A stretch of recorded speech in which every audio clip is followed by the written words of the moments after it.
to me. That were people that knew people on the show? Yes, and a lot of the bloggers have even stated, a lot of the ladies did call them to ask about me. K. Michelle is speaking out about a woman allegedly contacting bloggers for information, and the conversation quickly becomes one of the more complicated moments of the Real Housewives of Atlanta reunion. K. Michelle is trying to explain why she reacted so strongly to certain situations during the season, and part of her explanation involves information she believes was coming from outside the show. She talks about a woman contacting bloggers and looking for information, but she does not simply give a straightforward explanation of who was involved. Watching the season back, what would you have done differently? Everything. Really? I would have allowed for things to take place instead of trying to get in front of them. Yeah. I would have not listened to what outsiders were telling me about, what are you huffing and puffing about? Because it's just so sad. Your experience was altered. I was really excited for you to come here. Like, until Phaedra, I didn't have no friend on the show. Child, I was a lone wolf. I got it bad. I felt like everybody was against me the same. I was like, oh, a fresh start. Mm-hmm. And then just to see how something might have made you close up to me and some of the girls, it's sad, I ain't gonna lie. At every turn, I just couldn't figure out a way for you to understand another way. There was nothing no one up here could do and move me any type of way. It was within your... Yes, it was within your head. So what was being said to you that kind of like... Who was in your head? Like, there were outside sources that were saying things to me. That were people that knew people on the show? Yes, and a lot of the bloggers have even stated, a lot of the ladies did call them to ask about me. What lady called? What girl up here called a blogger? If you knew people, wouldn't that be normal for them to be like, hey, what's the tea on K. Michelle? Yeah, I didn't call people to say, well, how is Porsha behind the scenes? How is Phaedra? I didn't do that. Can you tell us who the people were? I got stuff like from Nosh. And even there's a hairdresser. I know this is a group about friendship, but we can't sit up here and act like people don't go pull things on each other. Okay.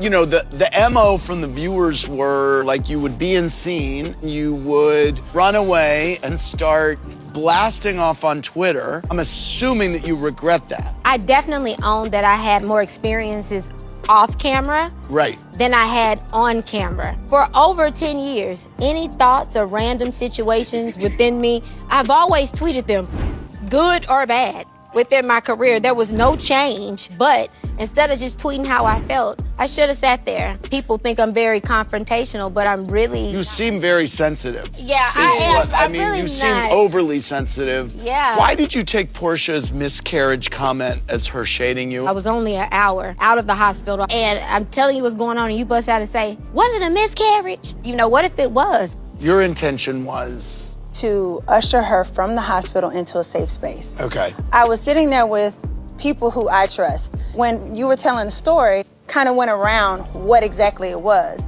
But you had talked about fertility.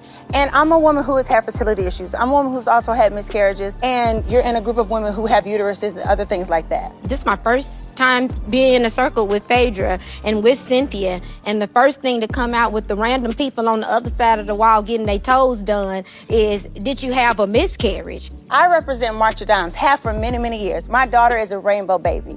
And so I really would have hoped at that time when we had that sit down, you could have understood that I was being authentic with that. Again, here now, I apologize, and I still never meant that to be that way. I accept your apology, and in that moment, when I'm speaking on it and I'm bringing it back up, I'm not saying that I crucified Porsha. I was live speaking about what was going on and how I felt in that moment. I also will take accountability for that as well. Okay, so you were tweeting like you're in a confessional. Yes. Yeah. Can I give you a piece of advice? Okay. Don't do that. And that is when Andy steps in. Andy basically warns K. Michelle not to go too far with what she is saying. That moment is important because K. Michelle is getting close to discussing information involving people outside the cast and potentially behind-the-scenes activity. K. Michelle clearly believes that outside information affected how she experienced the season. If someone is constantly receiving information about what other people are supposedly saying, it can change the way they interpret situations. A simple comment can start feeling like an attack. A disagreement can start looking intentional. And that appears to be what K. Michelle is trying to explain. but Andy wants her to explain exactly what is happening instead of making vague accusations.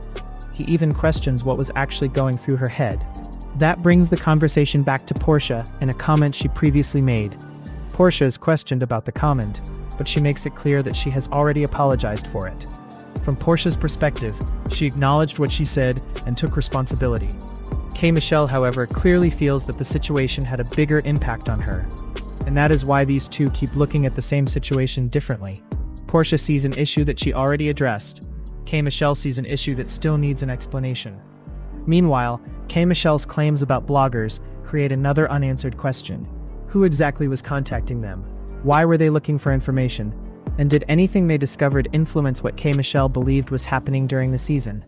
Those questions remain, because K. Michelle does not completely explain the situation. Andy also makes it clear that K. Michelle needs to be careful about bringing outside people into the reunion conversation, and that warning changes the direction of the discussion. K. Michelle clearly has more that she wants to say, but she has to be careful about how she says it. Meanwhile, Porsha is trying to move past a comment she has already apologized for.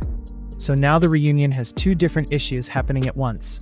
K. Michelle wants answers about what happened behind the scenes. Porsha wants her apology to be acknowledged, and Andy wants K. Michelle to explain herself without crossing the line. The biggest mystery now is who was contacting the bloggers and what information they were trying to find. Because until that question is answered, there is still a major piece missing from this entire situation.